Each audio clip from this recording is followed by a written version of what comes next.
नमस्कार दोस्तों, स्वागत है आपका आपके YouTube चैनल सफलता की ओर में। मैं विवेक आत्रे स्वागत करता हूं आपका तीसरी वीडियो के साथ। आज हम पढ़ेंगे भारतीय संविधान के विदेशी स्रोत, यानी भारतीय संविधान में जो चीज़ें ली गई हैं जैसे मौलिक अधिकार, मौलिक कर्तव्य इत्यादि, कहाँ से क्या लिया गया इस चीज़ के बारे में पढ़ेंगे।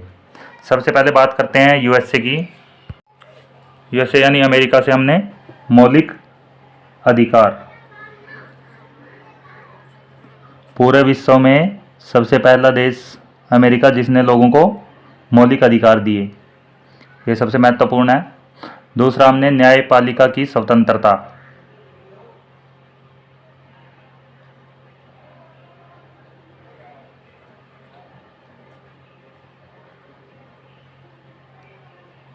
न्यायपालिका की स्वतंत्रता। उपराष्ट्रपति,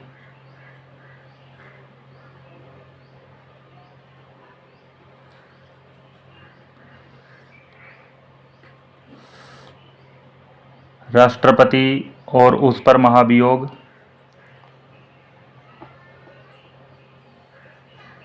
यानी राष्ट्रपति कैसे चुना जाएगा और उसको कैसे हटाया जाएगा, ये सब चीज़ें हमने अमेरिका से ली। उसके बाद आते हैं ब्रिटेन पे। संसदात्मक शासन प्रणाली, यानी संसद दो टाइप की, लोकसभा, राज्यसभा, इस प्रकार का हमने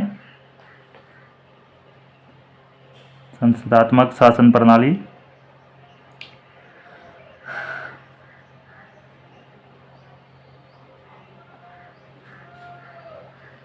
एकल नागरिकता।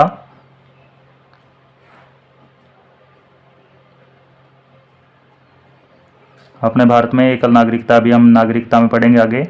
यूएसए में जैसे डबल नागरिकता है, वहाँ राज्य की अलग और पूरे देश की अलग दो दो नागरिकताएं हैं, लेकिन हमने ब्रिटेन से एकल नागरिकता ली है।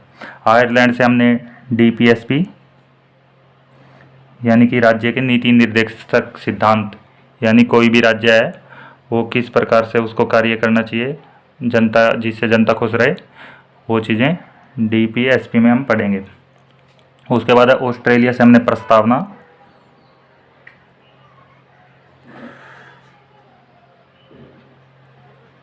प्रस्तावना की भाषा मुख्य मुख्य पढ़ेंगे हम।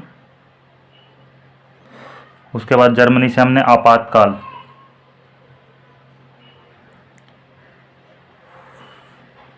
तीन प्रकार का आपातकाल भारत में लगाया जा सकता है। एक युद्ध के दौरान, दूसरा राष्ट्रपति शासन, किसी भी राज्य पर लग सकता है, और तीसरा वित्तीय आपातकाल, आर्थिक रूप से जो आपातकाल लगाया जाता है उसको बोला जाता है। अब तीसरा आ जाइए कनाडा। कनाडा सबसे इम्पोर्टेंट है, संघात्मक विशेषताएं।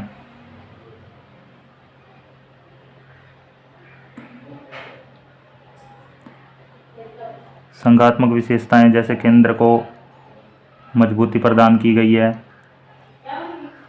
ये सब चीज़ें हमने कनाडा से ली हैं। उसके बाद दक्षिण अफ्रीका से संविधान संशोधन प्रक्रिया, मतलब संविधान के अंदर कोई भी संशोधन करना हो।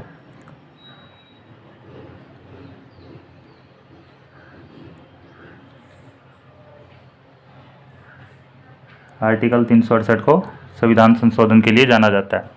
उसके बाद रूस से हमने मौलिक कर्तव्य।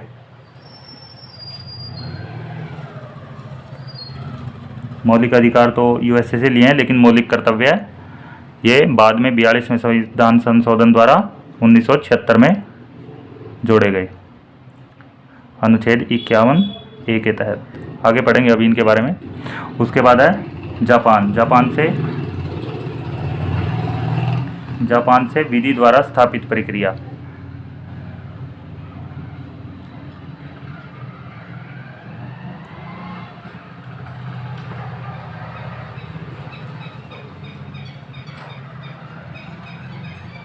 ये सब चीज़ें हमने बाहरी संविधानों से ली हैं, लेकिन अपने संविधान पर जो सबसे ज़्यादा प्रभाव पड़ा वो था अंग्रेज़ों ने जो भारत के लिए 1935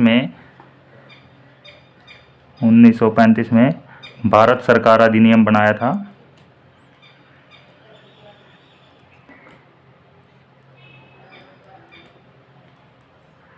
इसमें कल हमने पढ़ा था 250 अनुच्छेद जो वर्तमान में है वो यूं के यूं 1935 भारत सरकार अधिनियम से लिए गए हैं।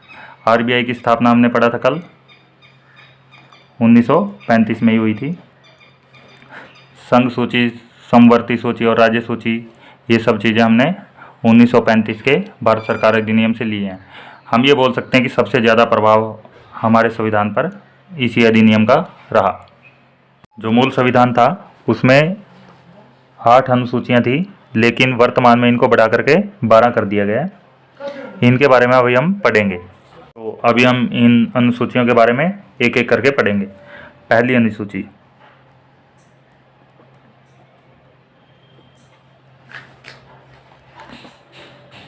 पहली अनुसूची में भारत देश का जितना भी एरिया है, भारत देश के राज्य हो गए, केंद्र शासित प्रदेश,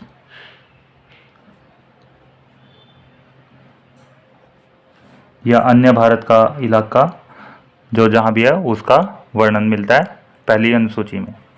दूसरी अनुसूची की बात करते हैं। दूसरी में जिसमें भारतीय राज्य व्यवस्था के लिए जो विभिन्न पद हैं उन लोगों के लिए भत्ते व पेंशन, राष्ट्रपति, उपराष्ट्रपति, राज्यपाल, ये सब चीज़ें इसी के अंतर्गत आती हैं। उसके बाद तीसरी अनुसूची में इनकी शपथ, जितने भी संवैधानिक पद हैं उन पर जितनी भी शपथें दिलवाई जाती हैं वो पद ग्रहण के समय दिलवाई जाने वाली शपथ।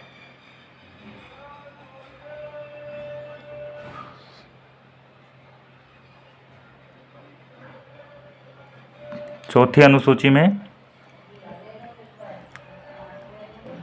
राज्यसभा में किस राज्य की कितनी सीटें हैं, राज्यसभा सीटों का आवंटन।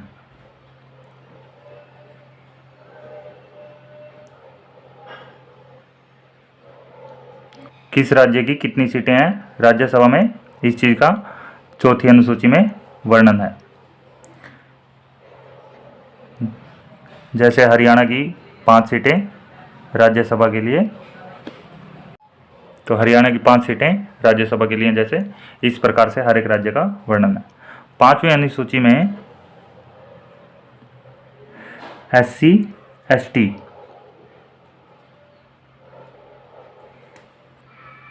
SC ST का वर्णन है।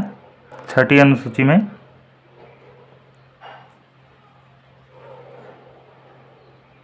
ST यानी कि आदिवासी या जनजातियों के लिए जो अलग अलग एरिया है उसका वर्णन है। आसाम, मेघालय, त्रिपुरा और मिजोरम।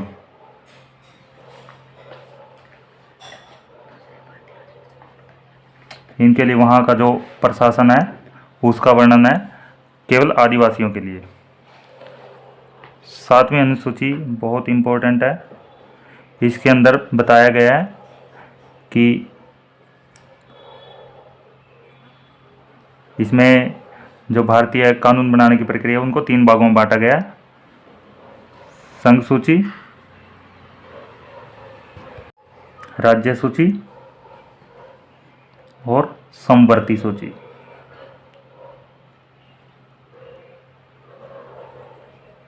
अभी इनके तीनों के बारे में पढ़ते हैं। संघ सूची, संघ सूची में वो विषय आते हैं जिन पर केवल केंद्र सरकार को कानून बनाने का अधिकार है। केंद्र सरकार जिन पर कानून बनाएगी। इसके 2-3 एग्जाम्पल देख लेते हैं। जैसे जितने भी विदेशी मामले हैं, विदेशी मामले,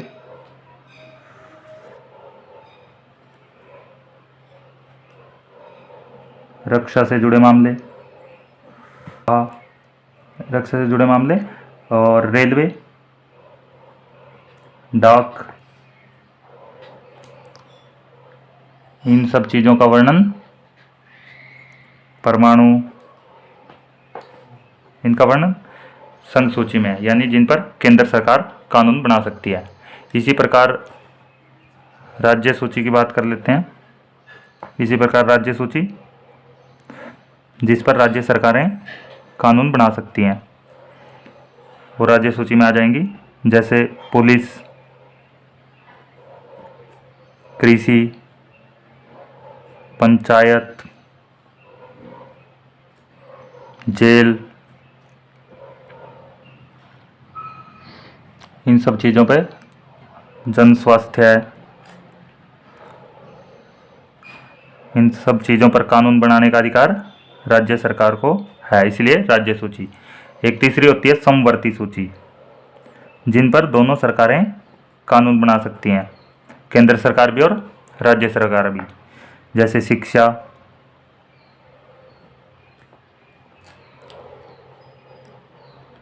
विवाह, तलाक, वन आदि विषय जिन पर दोनों सरकारें कानून बना सकती हैं वो समवर्ती सूची में शामिल हैं।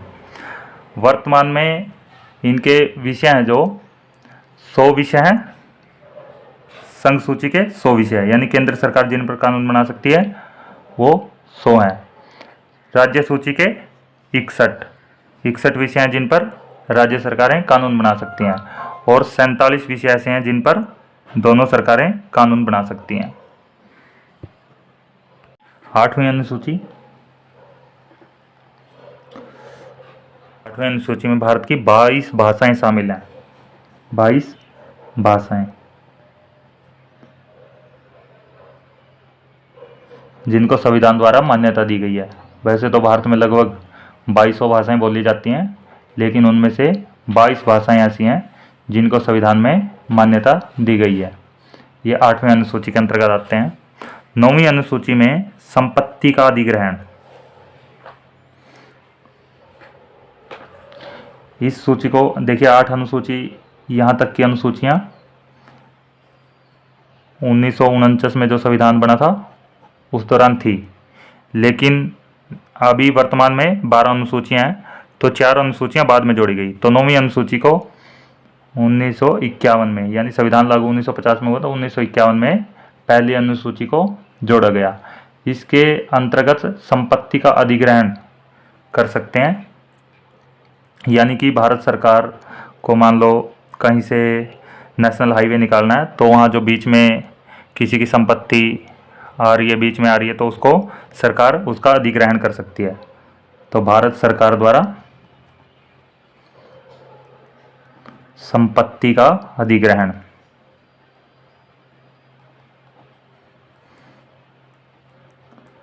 ये अनुसूची 9 के अंतर्गत आएगा। अभी अनुसूची 10वीं अनुसूची में दल बदल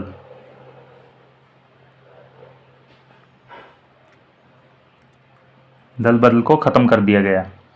ये 52वें संविधान संशोधन द्वारा 1985 को जोड़ी गई थी। दल बदल यानी पहले क्या होता था कि MP MLA चुने जाने के बाद एक पार्टी के नेता दूसरी पार्टी में चले जाते थे और दूसरी पार्टी सरकार बना लेती थी। तो इस चीज़ को ख़त्म करने के लिए दल बदल, आप मान लो बाई चांस वो किसी दूसरी पार्टी में जाता है तो पहले उसको वहाँ की सदस्यता रद्द की जाएगी, उसको दोबारा चुनाव लड़के उस पार्टी की तरफ से जीत कर आना पड़ेगा। तो इसलिए 10वीं अनुसूची के कारण दल बदल ख़त्म कर दिया गया, क्योंकि इससे लोकतंत्र खतरे में था। जनता द्वारा चुने जाने के बाद भी लोग एक पार्टी से दूसरी पार्टी में चले जाते थे। 11वीं अनुसूची बहुत इम्पोर्टेंट है। 1992 के अधिनियम के तहत 1993 में जोड़ी गई पंचायती राज। तो ये पंचायत से संबंधित है 11वीं अनुसूची। और 12वीं अनुसूची भी सेम 1993 में, इसके अंतर्गत शहरी क्षेत्रों में स्थानीय स्वशासन यानी नगर परिषद इत्यादि का जो चुनाव है, या नगर के अंदर नगर पार्षद वगैरह जो बनते हैं, वो 12वीं अनुसूची के अंतर्गत आएंगे। एक सबसे इम्पोर्टेंट बात है, और बहुत बार पेपरों में आती है।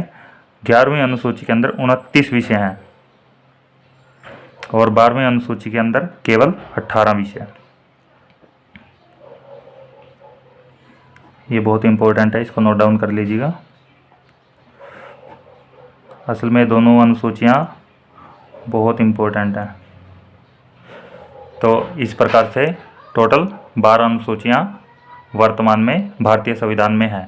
9वीं अनुसूची 1951 में 9वीं अनुसूची 1951 में जोड़ी गई। 10वीं अनुसूची 52वें संविधान संशोधन द्वारा 1985 में दल बदल की। 11वीं में पंचायती राज यानी पंचायत से रिलेटेड है और 12वीं शहरी क्षेत्र में जो नगर पार्षद वगैरह बनते हैं, नगर परिषद, उस चीज़ से रिलेटेड है 12वीं अनुसूची। कल से हम शुरू करेंगे भारतीय संविधान, यानी भारतीय संविधान जो पुस्तक है उसके अंदर कहाँ क्या लिखा हुआ है, प्रस्तावना से शुरू करेंगे और फिर अनुच्छेद पढ़ते हुए आगे बढ़ेंगे।